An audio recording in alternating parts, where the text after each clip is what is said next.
வணக்கம் மக்களே. இந்த பொம்மை ஆட்சி இருக்கிற வரைக்கும் இந்த நாடு உருப்படாதுன்னு நினைக்கிறேன்.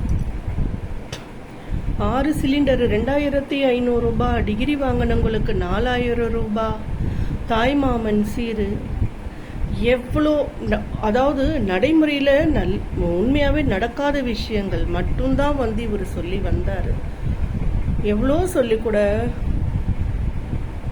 என் பேத்திக்காக போட்டேன், என் பொண்ணுக்காக போட்டேன், பிள்ளைக்காக போட்டேன்னு சொல்லி இன்னைக்கு இவரை வர வச்சுட்டீங்க.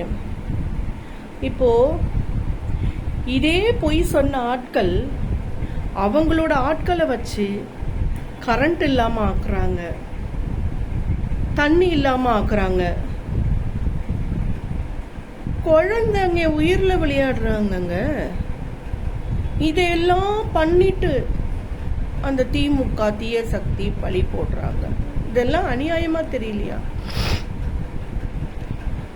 இவங்க வர்றதுக்கு முன்னாடி 2 ஆட்சி ஆண்டுட்டு இருந்தது இல்ல, அப்ப ஏன் எதுவும் நடக்கல? ஏன் அந்த பக்கம் இருக்கிறவங்க இவர் மேல பழி போட்டுக்கிட்டு இல்லை சொல்ற மாதிரி இந்த நாட்டில் எதுவும் நடக்காம இருந்தது?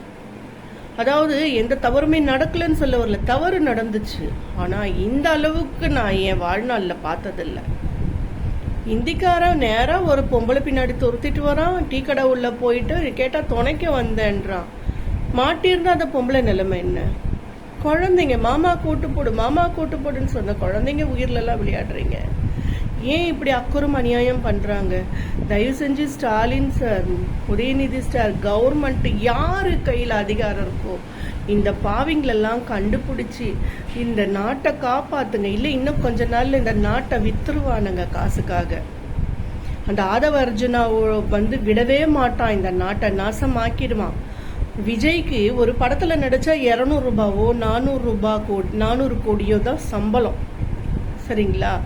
ஆனா அவன் என்ன சொல்லி ஆசை கட்டியிருப்பான்? ஒரு படத்துல நடிச்சு கதையா பேசி ஆடி கலைச்சு லோல் படுற உங்களுக்கு 200 கோடியா 400 கோடி கொடுக்குறவங்களுக்கு நான் ஒரு 10,000 கோடி கொடுக்குறேன், நாங்க சொல்ற மாதிரி டைலாக்க பேசி நீங்க நடிச்சு பொம்மை முதல்வராக உட்காருங்க, மற்றதெல்லாம் நான் பார்த்துக்கிறேன்னு சொல்லி இந்த ஆள் மண்டே கழுவி தான் கூப்பிட்டு வந்து நிற்க வச்சு ஜெயிக்க வச்சிருக்கிறாங்க. சரியா? பொய்யா சொல்லுங்க பரவாயில்ல, சினிமா டைலாக்ல பொய் சொல்ற மாதிரி சொல்லுங்கன்னு சொல்லி தயவு செஞ்சு இதை புரிஞ்சு இந்த ஆட்சியிலிருந்து அந்த மக்களை காப்பாத்துங்க. இல்லைன்னா இந்த நாடு மண்மோட போயிடும். பயமா இருக்கு பார்க்கறதுக்கு.